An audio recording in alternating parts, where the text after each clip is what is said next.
Hey crafty friends, it's Christina. Welcome back to another card making video, and I will say I've been having a lot of fun with this one stencil set. This is by Altenew. It's called Dies-Waffle wallpaper, and I love it. I started off first just kind of playing with the stencil set. It is a 7-layer stencil set, and I just went in with 2 flower colors. Then I decided let's try it with 3 colors and did it that way. But now I'm thinking I'm going to come in with the 4th color, or 5th color if you want to include the leaves, and play with the colors that way. So I am going to get started. These are a little bit larger than an A2 size, which is the 4 1/4 by 5 1/2. So I just cut a piece of cardstock that will fit it, and they are numbered stencils, so you can see each stencil is numbered right there, and it just makes it easier for when you're laying things down. And what I also like, as you move into the next layers, some of the stencils have little etchings so you can see where to line things up, which is a nice little system. I am going to just start by putting my first layer down. I do have some low tack tape here so I could tape everything into place, or you can use, if you have a magnet and a glass board, you can use your magnet and put that down as well. I only have this tall lanky one, and I decided I would just go ahead and just tape everything down. It just makes it a little bit easier. So I'm going to start with doing my inking. I did pull out my little Altenew mini ink brushes, and we're just going to get started with inking. And I am going to start with my newer color. I'm bringing in Cheeky and Sherbet as my orange tones that I want to do for the flowers. So I'm going to start with, I have to grab a brand new, I don't have orange started for one of the mini ink blenders. So I'm just going to come in with that. I'm just going to come in pretty light to start, just to see how this color comes out. So I'm going to come in this top corner and do the orange tones up here. And then for my next small cluster of flowers, I'm going to use Seafoam, and that I'm going to come up to the top section up here. I'm going to do Guava in this corner. Then I think for the bigger flowers down here, I'm going to go back to the Seafoam color and do that light blue.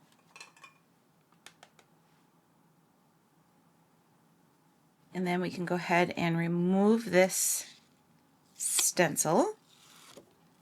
And then I'm going to come in with stencil number 2. Now stencil number 2 does have some etching of the flowers on them, so I am going to just line everything up with that. Put my tape down. And then I'm going to come in with my darker of the blue color, which is Surf.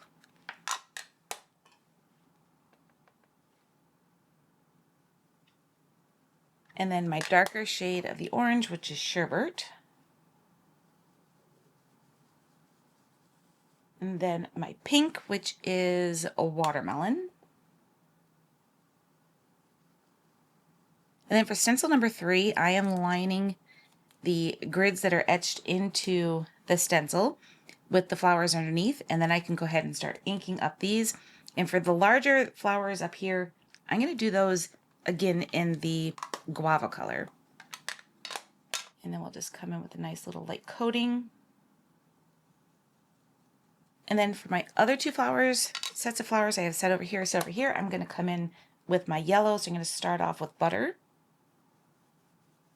And then for stencil number 4, again, I'm just lining up the etched flowers and putting those down in place.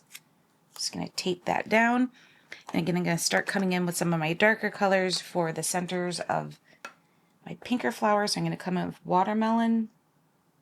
I'm going to do Surf for the detail on the blue flowers. And then we'll use Honey for my darker tone on my yellow flowers. I love to see the progress of this as it builds up. So we're going to come in with stencil number 5. We're going to start with our leaves. And there are a couple flower centers here. And the first time I did it, I blended in the centers of the green. So you can see it on this one. I'm not sure I like that. So I am going to maybe come in a little bit darker on these 2 flowers up here. And we're just going to bring in the darker color of the pink. And then what I'll do is I'm just going to wipe and tap off some of this color. I'm going to grab Eucalyptus as my lighter tone, which is what we're going to start with. Just want to make sure it's nice and clean.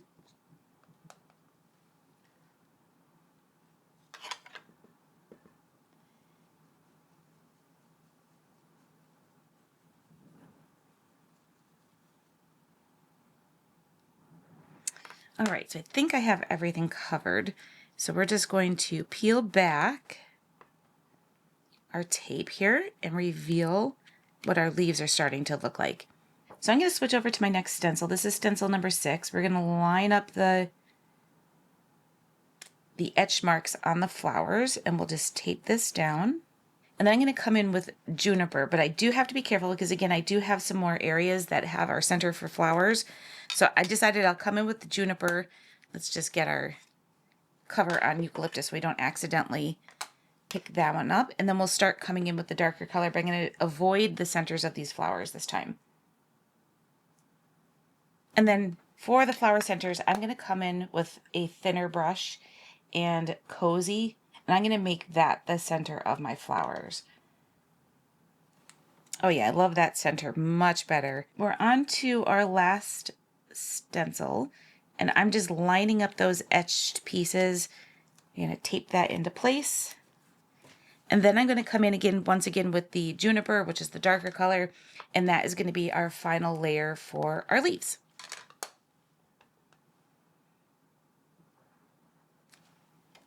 Oh, isn't that gorgeous? I really love adding that extra shade of color. So I went from just using 2 flower colors, the blue and the pink, to adding a third color, which is the yellow, and then adding that gorgeous orange just really brightened this up, and I love it. So I think that I'm going to go look for a couple of sentiments that I can use for creating just a very simple card, but I love that just came out gorgeous. So I'm going to die cut these down to be a little smaller than an A2 size card, and then we'll be back and we'll start putting our card together. I decided to make these into birthday cards. I already have a little bit of an idea. They're going to be nice and super simple.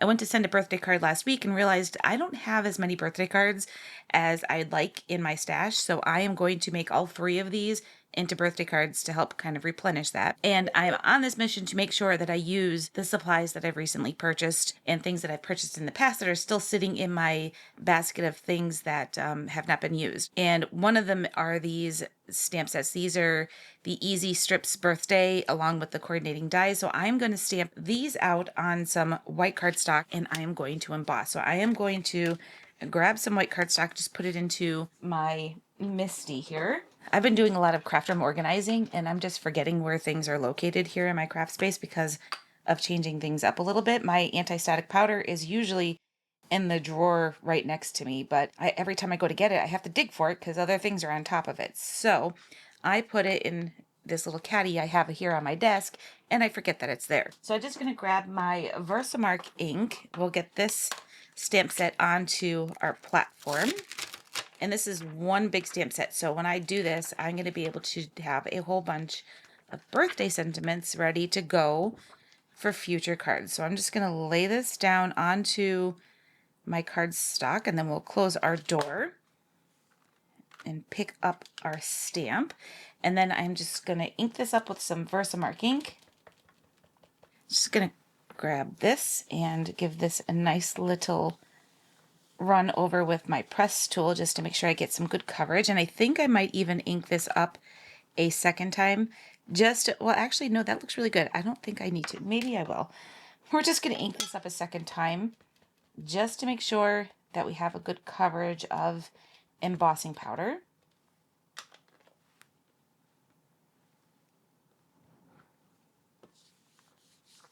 I thought the flowers were screaming for gold, so I decided to pull out my embossing powder.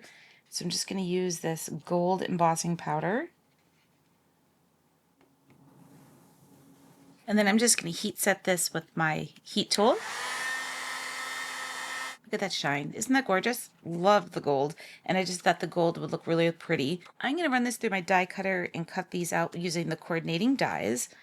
And I really love that it just makes it so simple to create a whole bunch of birthday sentiments all at one time.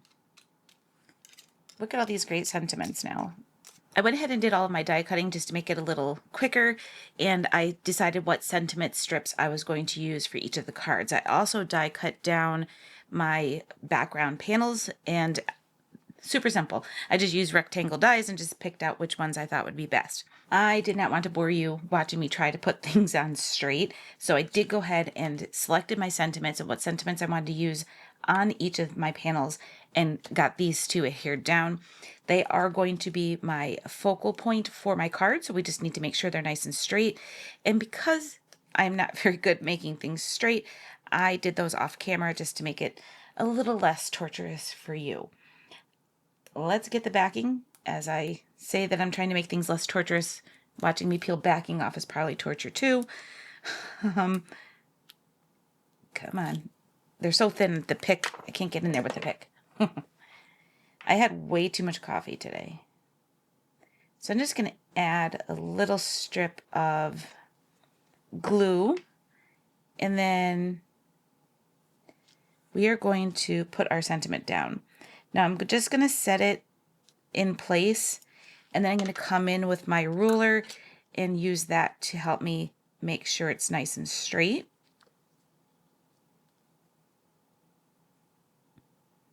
Just going to push this down just a little bit. Because it's my focal point, I want to make sure I'm as straight as possible and in the center, which I'm not in the center. Just going to scoot this over just a little bit, making sure we're nice and straight.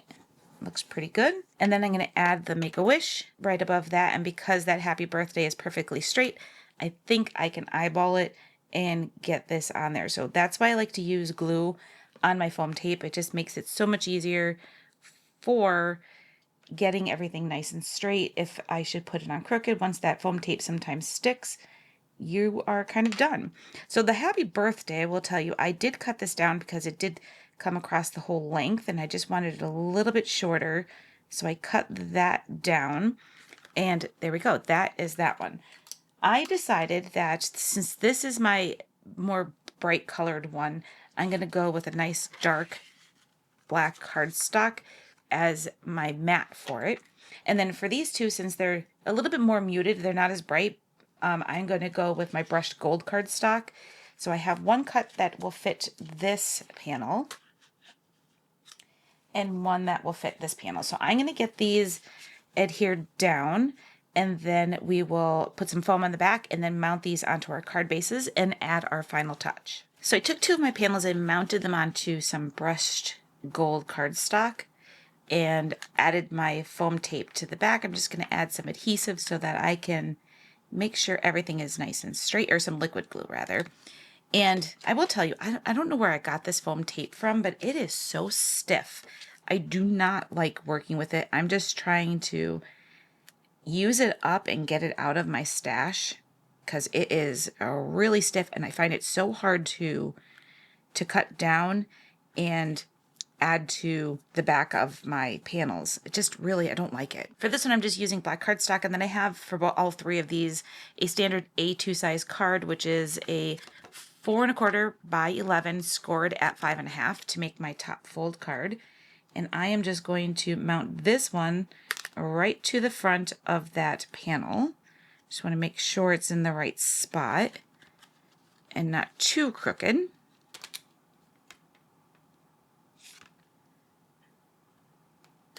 All right, that looks pretty good. I don't have any gold sequins, but I do have these gold crystals from Simon Says Stamp. And I decided I'm going to use those to add my, just a little extra to my card. Now, I will tell you, I did a little surgery on this one. I had this say, Make-A-Wish, Happy Birthday, and I didn't like the way that was laid out. I like it better with Happy Birthday to a Special Friend.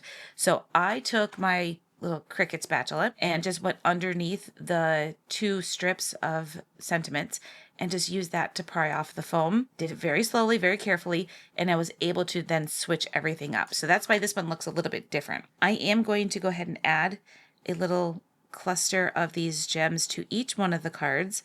They are a gold gem, so we're keeping that gold accent going here. So I'm going to put 3 up at the top and then 2 on the other side, just like that. And then I'm going to do the same thing for my other 2 cards. And there we go. That's my cards. I really love the 3 of them. They're slightly different in each way, going from just 2 flower colors to 3 flower colors to 4 flower colors.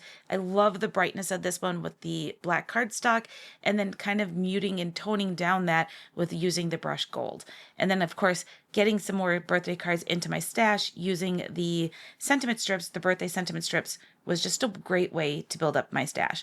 Thanks everybody for watching, and I'll see you all in the next video. Thank you for watching today's video. If you are interested in any of the supplies that I shared today, you can find a link in the video description. Thanks for watching, and I'll see you next time.